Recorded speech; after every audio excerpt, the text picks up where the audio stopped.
At least it's not called Reef the Revenge.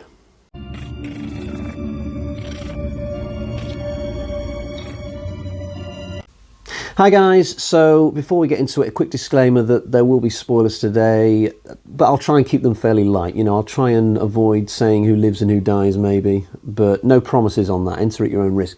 So last night I was traipsing through a load of films on Amazon Prime, trying to decide what to watch for the evening, and I came across the Reef Stalked and thought to myself, oh, the Reef sequel.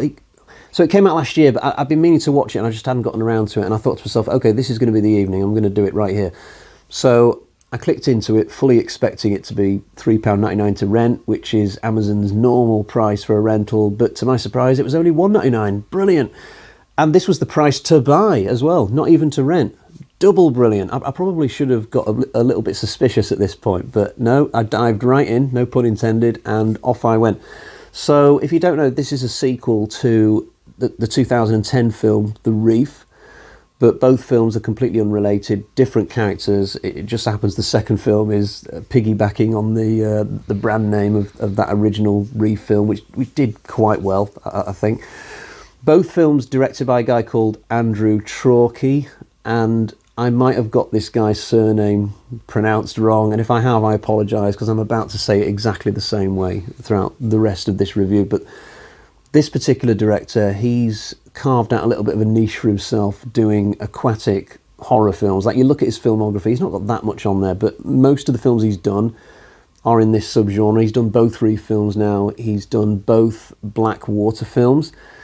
Sitting here today, having now seen all of those, I probably prefer the Blackwater films to the Reef films, but anyway, the story in The Reef 2 is a little bit similar to the story in Neil Marshall's The Descent. So in this, we've got a bunch of characters who are all women. They all share a passion for adventuring, in this case, boating and snorkeling, and in this film, they all go out onto the coast and into a bunch of boats that they're heading for an island for a weekend's camping or something, and they get attacked by a shark halfway there. There's nothing new here in terms of plot, but I was very much reminded of The Descent in terms of the mechanics of the relationships between the characters and stuff. Also, just like in The Descent, one of the characters in this is suffering a trauma. She's trying to get over something that happened like a year ago, the death of somebody.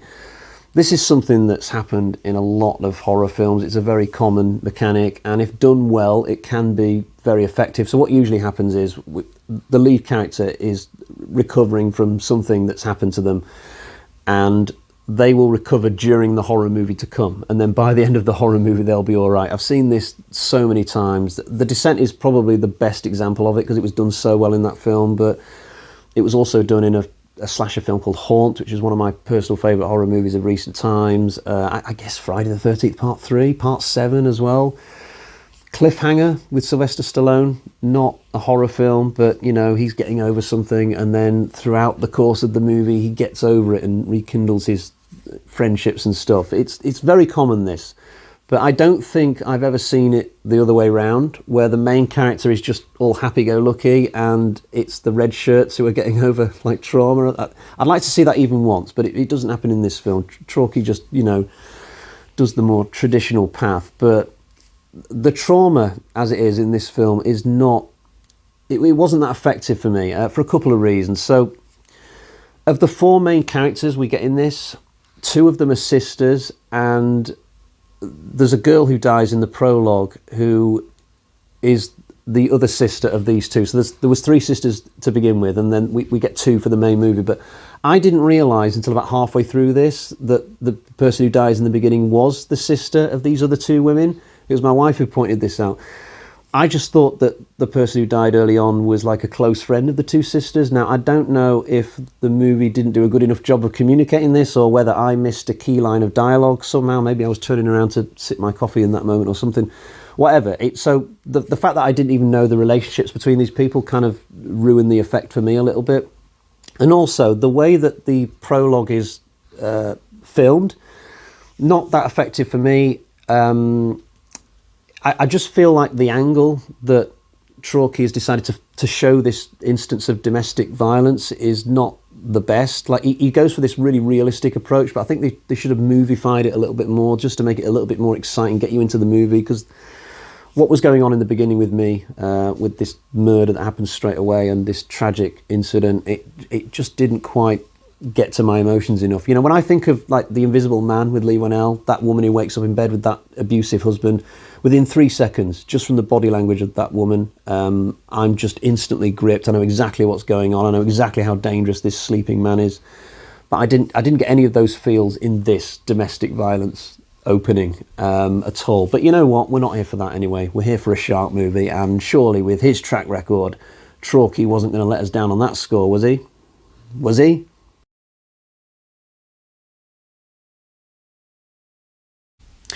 I've got to say, Traucki has let us down a little bit with this one, because this is a very generic, flat horror film, I've got to say. There's just no new hook to it. There's nothing fresh. It's just basically the female characters in the water for most of the time. Every now and again, a shark pulls one of them down. They make it to an island at some point, but they swiftly get back in the water again.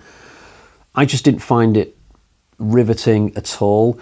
There are some people out there who don't need new shark movies. They'll quite happily just watch Jaws every now and again, and that's fine. But I'm the kind of guy who likes to check out new shark movies on a regular basis, because I do enjoy the subgenre. But you've got to make the newer shark films different. You know, you've got to put a new slant on the old formula from time to time. You know, and a lot of the really good shark films of recent times have done that. When I think of films like 47 Meters Down Uncaged, with its prehistoric blind sharks down in the caves, not seen that before, so I've really enjoyed it, and it was very well executed. The Shallows, another good recent-ish shark movie.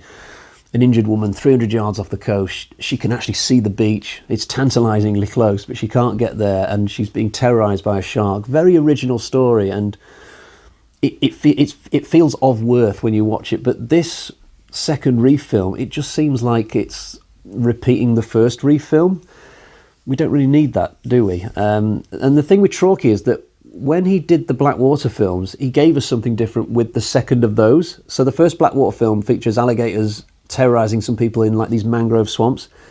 Second Blackwater film takes place in these underwater caves, but therefore the second film is really different, and it feels like a worthwhile sequel. But the second Reef film doesn't have that feel. It just seems like the first film done all over again. You know, you can only get away with that if the second one is really, really well written. Like The Evil Dead 2, for example. That's a film that is essentially the first film done again, but because it's so well written and because it's so damn good, you let that film get away with it. But this film, The Reef Stalked, is not in that league, obviously, so it just all falls really flat. The shark effects are fine, I guess, but we don't see the shark that much, so this film was never going to fail on that score. There is one bad shark effect where the shark goes towards the boat that the girls are on, and the shark goes unusually fast, and you can tell it's like a CGI effect, but what it does is it makes the shark look like some kind of supernatural phantom shark just in that moment. But by and large, throughout most of the movie, I guess the shark is done okay. You can tell that there's some like library footage in there of sharks just swimming around under the water, but the movie doesn't fail on that score. Special effects are fine in general, but there's no like brilliant shot in this or brilliant kill. Like, there are people who die, but it's mostly just people getting dragged under the water, and then suddenly there's a pool of blood. You know, there's just no standout moments at all. This isn't the worst shark film I've ever seen. That honour would still go to Jaws: The Revenge. Just think, the Jaws series has given us probably the best shark film of all time. It's also given us the worst as well. It's really funny. No, this film is better than Jaws: The Revenge. This isn't even the worst shark film I've seen recently. There was another one I saw a couple of years ago called Great White, I think, which was pretty bad. Another Australian one. I'm not trying to pick on them today or anything, but yeah, Great White it just wasn't a good watch. I would say this film is better than Great White. If you see this film on streaming and Great White, then go for this one. Not that I'd recommend both of them, but yeah, on the whole, Reef 2 definitely disappoints. And you know what? I haven't even got to the really bad part of the movie yet.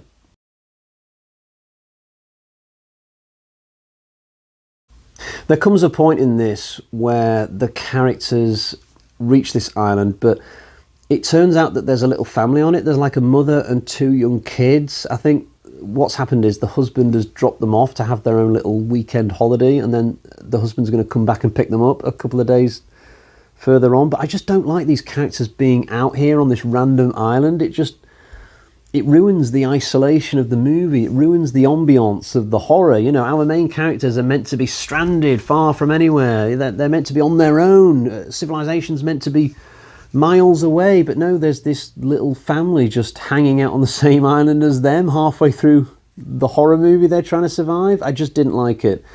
Plus, we have to watch these two 12-year-olds get terrorized by sharks for at least 5 minutes. And I just didn't like that at all. I don't like watching kids getting attacked in horror movies. Sometimes it can work, but in better films than this, it absolutely was not needed in this film. So this plot development, when it happens like halfway through, when we realise that this family is on this island, it's absolutely not what is needed for this film at all. Plus, there's this really convenient thing that happens where one of the kids gets injured by a shark, so that means that our main characters can't stay on this island.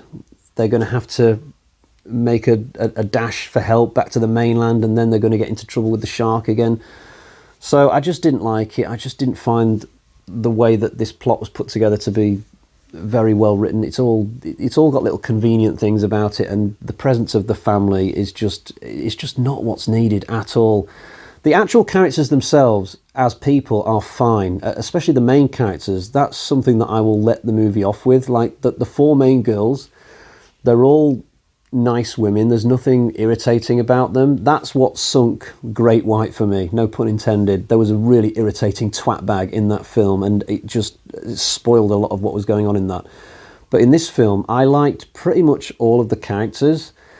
I didn't recognise any of the actresses playing them. I mean, I did look them up. I looked up their filmographies and stuff. A couple of them were in Neighbours, like way back. They can't have been in Neighbours for long, because I don't remember them being in Neighbours. Did I just admit that I watched Neighbours?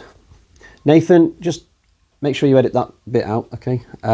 Yeah, but as actresses and as characters, they're absolutely fine. This movie gets a pass on that score. The main woman in this looks a little bit like the tennis player Angelique Kerber for me. Let me know what you think. But yeah, as characters, they're all right. Although I will add one more additional criticism. There's something of an imbalance here between how much time the film spends on the sister characters and how much it spends on the other two. Like, I got to the end of this movie and felt like I knew next to nothing about the two characters who were not the sisters, and yet I knew the sister characters very, very well. And I think that was a bad approach by the script. Given that there's only 4 characters, I feel like we should have gotten to know all of them very, very well. That there should be good, strong characterization in a film where there's only 4 main characters. You know, a film like The Thing, as good as it is, it's got 12 characters in this Arctic space station, ice research station, whatever it is.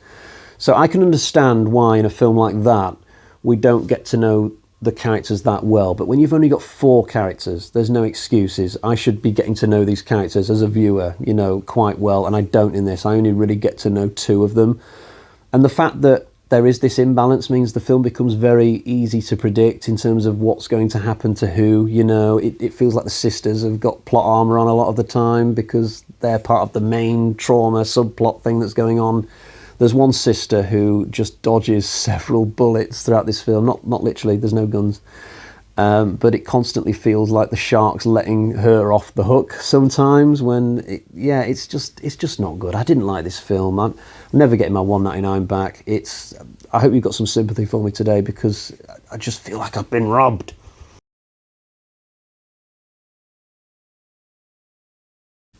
Normally at this point in the review, I would show you a copy of the Blu-ray for the film that I'm reviewing, but I don't own a Blu-ray copy of Reef 2 Stalked.